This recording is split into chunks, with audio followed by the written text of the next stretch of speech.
because it's January 12th, 8 years after the earthquake that hit our country. When this earthquake happened, at least 300,000 Haitians died.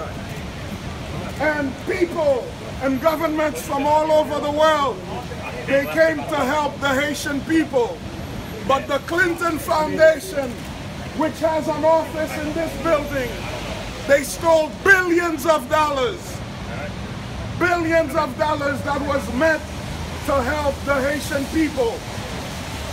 The press over here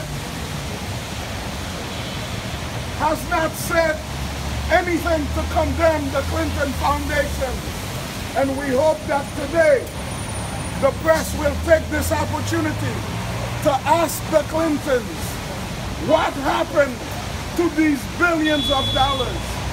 Bill Clinton was the head of recovery for the United Nations Special Envoy.